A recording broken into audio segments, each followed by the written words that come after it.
here today at Panola Mountain State Park, and I'm really excited because I know you guys are mainly in the southern crescent of South Atlanta, and this one is probably the closest one we have been able to visit to you guys. This is not very far. It's right here in Henry County. It's kind of in a couple different counties. It actually splits the difference between Henry, Rockdale, and Newton counties. Right, so it's right there, and man, does this place have a ton to offer. So tell me what we're going to do today. So geologically, this is one of the most unique things you'll find in Georgia. It's a 100-acre granite monadnock, and that word monadnock, right, which just means a big granite rock. Okay. Like Stone Mountain. Like Stone Mountain. All right. But this is much, much smaller and pristine. Okay. There's things here that live on top of that mountain that live nowhere else in Georgia. Okay. So we'll get to learn about those as we go.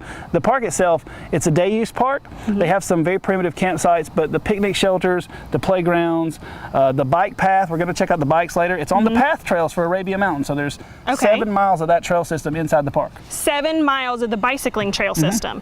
And then I heard somebody say that there's 31 hiking miles. Well, the path trail is 31 miles total. Okay. 7 of which are inside the park. Got it. Okay, I got it. So this is a great place to go hiking, biking. I understand we're going to learn something about archery and tree climbing and all kind of stuff. So I'm so excited for you guys to learn about all this with me today. And I have brought along a special guest. Colby has let me bring my daughter. She is 10, and so she's going to get to experience a couple of these things with us today too. All right, ready? 2, 3, go. Push it, don't wait. Come on, stand up tall. You got it, stand up tall, push it fast. Kick him. Kick him. One more time, man. Here we go, up and over. I got it. Now cross your ankles right here, sweetie. Cross them, just like that. There it is. Now undo your feet and go right back where you came from. Very nice. Hey Georgia, I am here with Brian, and Brian, what's your title here? I am the tree climbing director. The tree climbing director. Obviously you can tell we're doing some things about tree climbing here at Panola Mountain State Park, and as you can see, this is a safety area, so we have to wear our helmets. Now tell me a little bit about what people can do here. Well, what we do is we teach them how to access the tree on rope with the harness. We have different options. There's always a short rope for people that don't want to climb very high. We got tall ropes for people that want to go really high. Options to walk on the branches, to swing in the branches. They can swing from the tree? They can swing from branch to branch. That's wonderful. There's something for everybody, and basically all we're doing is giving them a chance to access the canopy that most people wouldn't get a chance to do. Right. Now when I first heard tree climbing, my thoughts went towards actually climbing the tree surface, but they are really more like caterpillars or spiders going back up inchworms going back up their line, but it looks like they're having a blast, and I can't wait to try it. But so you said that sometimes they can go from branch to branch, they can swing off, they can get different heights. Now tell me a little bit about this tree. I heard some interesting things earlier about the age of this tree. What type of tree is it? This is a southern red oak. Okay. She's fondly named Naomi Ruth. Okay. And she's about, they guess, between 100 and 150. Wow. Because with the golf course, at one point it was fertilized real heavily, so we're not quite sure. We've never had her cord. Right, okay. So, well, she's a beauty. Absolutely a beauty. So tell me a little bit about some of your tree climbing programs that you have for people. People can come in groups, they can come individually. Yeah, we do a public climb similar to what you see here. We do it the first and third Saturday and Sunday of the month. Okay, every month? Every month. Not just year-round. the summer, Nope, year-round. Year-round. Okay. Weather dependent. Light rain, we still play. Yeah. The thunderstorms that come through like this weekend, no, we don't go anywhere near that. You don't want to be in the tops of a tree when there's some thunderstorm. No. And then we offer groups. We can do birthday parties. We do birthday parties all the time, which is a great birthday party. For all of you out there with boys and you just need to get their energy out and you're looking for a brand new idea for a birthday party, what an amazing idea. Now, I understand you can also spend the night here. Yes, we do. We have what we call a Z's in the Trees, where we put up special hammocks. Hammocks in the trees? In the tree, yeah. Right, basically where each one of the ropes are, we have a hammock situated next to it. You climb up on the rope, you get into your bunk on the hammock, you stay on harness all night so you can't fall out, and you sleep in the tree. Wow, you get to sleep in the tree. Amazing experience. Now, how many can do that? I can do 8 at a time. Okay, but if you have more than 8, can you camp on the ground? Yes. What we do is we usually have a ground base. We start the fire, we provide the s'mores, we get everyone nice and comfy, and we have a ground base. So if we have like a big group, group, let's say you have, like we've done Girl Scouts, we have a big group of like 16 people.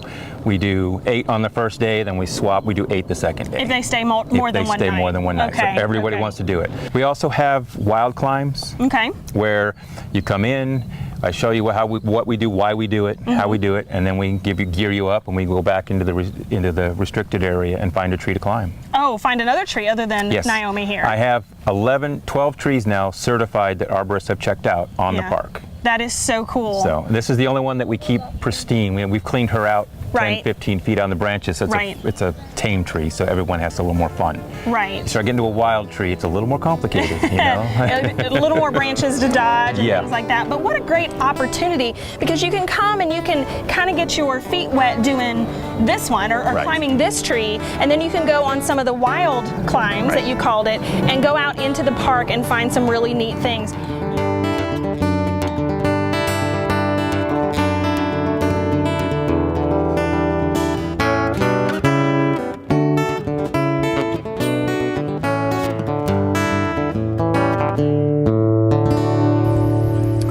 So we're here at Panola Mountain with park manager Bud Fuller. Yes, sir. Bud, this is probably one of the most unique parks we've been to yet. Can you tell us about the park and what all you guys got going on here? Absolutely. Well, first I'd like to thank you guys for coming out today. It's awesome to have you on site.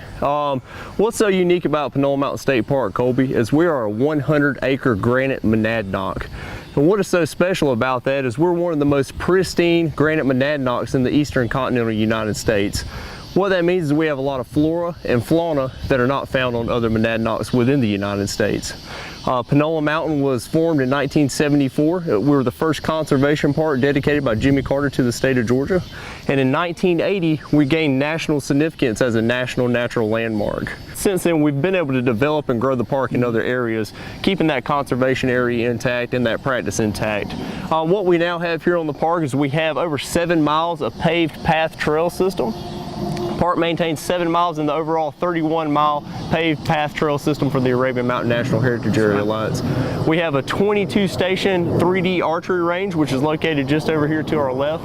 We have indoor archery classes, outdoor archery classes, tree climbing programs, which you guys just saw. That's right. We have bike rentals to go along with that path system and 2 fishing lakes here at the park. Hey, and that's great. And you guys have some of the most unique programs. We're going to get to take a look at those. We're also going to get to hike the mountain later, right? That's correct. So we hope for a beautiful sunset hike up the mountain. It'll be pretty. Now, before we leave here, but I want to talk about this house. Okay. This is a real unique feature here at the park. Tell us about, this is the Parker House. That's correct. And the Parker House plays a pivotal point in our history of the park and Rockdale County itself.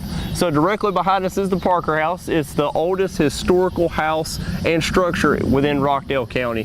When Rockdale County and Henry County split around 1881, we were just on the verge of that Henry County. They formed Rockdale County, and here is the house directly on that line. Yeah. What is also significant about this location is the Alexanders, Mr. Ed Alexander, his family purchased this house in 1950. They developed the 2 lakes here on Park, established this as the tenant home that took care of the 2 lakes.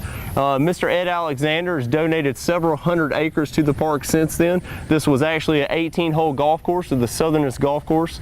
And when he passed, he asked that all this develop back exactly how it was before he developed it, giving back to that conservation practice. Well, that's great. This is a beautiful place, and we look forward to seeing some of those things we talked about. Yes, sir. And it's going to be a good day here at Panola Mountain. Awesome. Thank you.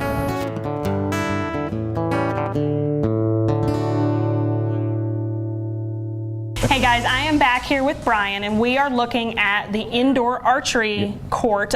What do you call this? Range. Indoors, where they can teach you a lot about archery. So tell us about the archery course you have here. We do what's called the NASP program, which is the National Archery in the Schools program. That's all our certifications. Most of the state parks are certified. They're all that same program. So we teach the same things the schools do. And it's just basically a very common, very safe way to teach kids archery. We do indoor for most of our basic classes because it's just a nice, convenient, it's not in the weather. Very controlled environment. Very controlled environment. We use the exact same bows as all the other programs use, so they could go from here into the school program, try out for the school program, and they have a little bit of an advantage. Okay. The kids that had never shot before. Okay. So that's nice to give them that option. Yeah. But we also have, we take all this equipment outdoors. We have a large lake pavilion that we actually get more distances on. We can get to the 15, the 20s, and the 30 yards. And Okay. in here, we're kind of limited on space. So it's Right, all, but this kind of helps kids or adults who want to Yep. try this get their bearings on holding the bow, shooting the arrow, the feel of it Right. before they can really advance to the more outdoor ranges for the further distance. Right, because Right. you know the equipment's expensive. So if you come get a chance to come try something, you can try the bow, the compound bow. See, I really like this. You know, Mm-hmm. I shot a bow when I was a kid. You get a lot of adults that say, I haven't shot since Boy Scouts. You Right, know, or and Girl they're- Scouts or and something, They're in yeah. their 50s, and so you give them a compound bow, they shoot them. Oh, this is great. You know, then they get a chance, or they bring the grandkids and they shoot with the grandkids. You know. Mm-hmm. So they can just borrow yours or rent yours. No, we don't rent. We just you come here, part of the program. Mm-hmm. We basically lend you the equipment, teach you what we're doing, teach Okay. you how to do it, and then you get to shoot. That's really cool. So when you guys get a chance, make sure to check out the times that they do this and come on down and try this out. Like he said, it's so many childhood memories for so many of us to shoot bows and arrows and do archery and that sort of thing, to share that with your family, with your friends, with your children.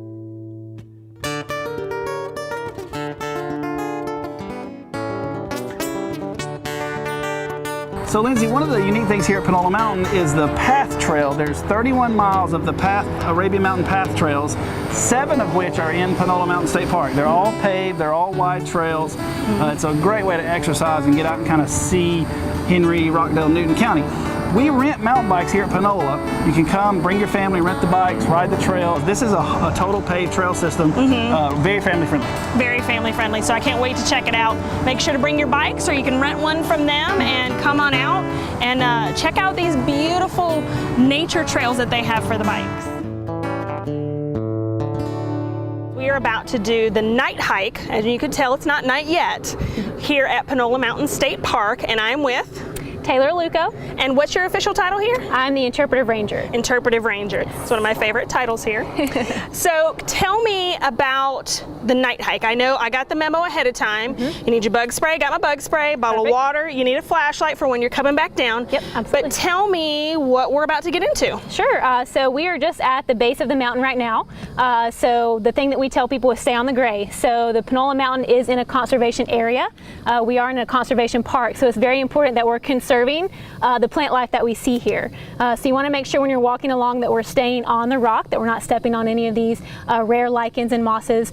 Some of them take up to 20 years just to get about this big. Really? So, yeah, so we don't want to damage that. So none of these dark green patches or the bright green, the fluorescent lime green. Correct. Okay, so which is which? You said moss and there's lichen, so the dark Correct. green is... So that's going to be moss. Okay. The lichen is kind of going to be looks like the lighter green. We'll see it a little bit more as we go up. Right. Kind of flakier looking pieces that you see growing on trees. So that Okay. grows on the rocks too.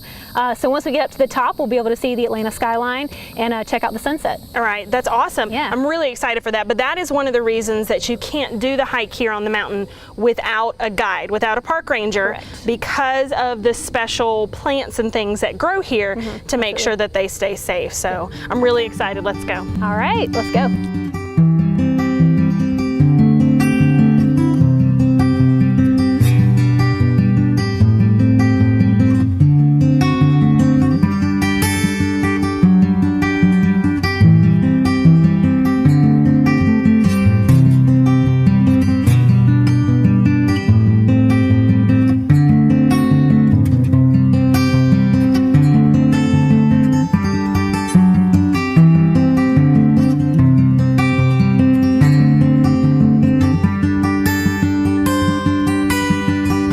So these are called solution pits here.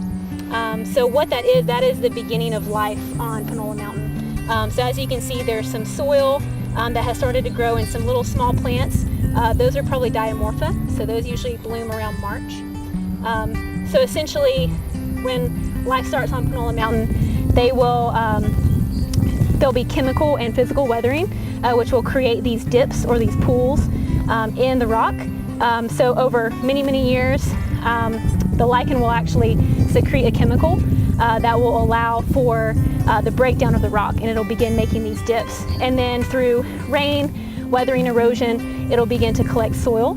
And then from there, you can see small plants start to grow. And then in probably few thousand years, it'll eventually start to get kind of this grassy, shrubby area, and then even thousands of years after that, you'll begin seeing trees and forests grow. A few thousand years. A few thousand years, so it Wow. takes a long time. And that's why it's so important to preserve something like that. Correct. Because of how long it takes. This Absolutely. isn't something that can just turn over in a generation. Exactly, yeah. So that's why it's so important, conservation of Panola. You know, if it hadn't been conserved many years ago, we wouldn't have this forest up here on top of the mountains.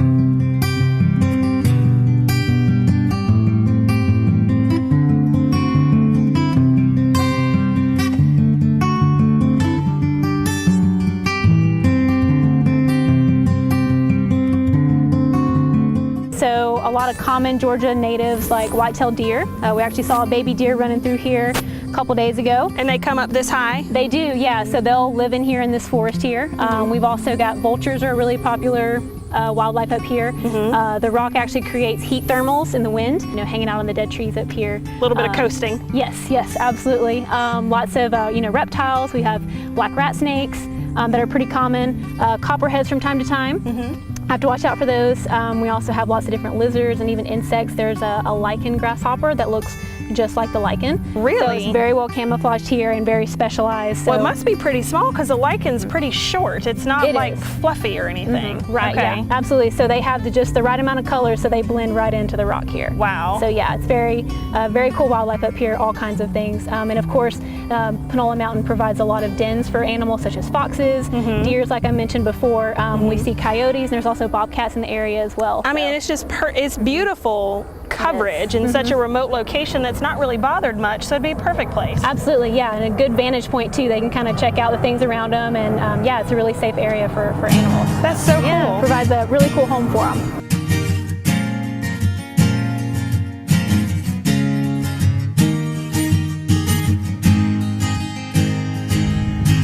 Thank you guys so much for joining us today for the Panola Mountain State Park that we were able to visit. And Colby, this really is quite a gem. I am so excited really is, yeah. for us to see the sunset. Obviously, you guys are going to watch the sunset with us. But when you get a second, what's the website? It's www.gastateparks.org. So not only can you find this park, but you can find them all the ones we visited, all the ones we haven't yet visited. And you can see all the different programs they have, the different seasons of different things here. And don't forget, this one, out of all the ones we've done, and they've all been amazing, is the closest one to you guys. That's right. So come out and see it. We're only 20 minutes from Midtown Atlanta right here on the mountain. Did you even know you could hike up here? Right. I mean, it's really beautiful, and I can't wait to see the sunset. So don't forget that you can tune in on SCB TV, Charter Channel 182, or if you don't have Charter, you can always tune in online anytime at scbtv.com. We'll see you next time.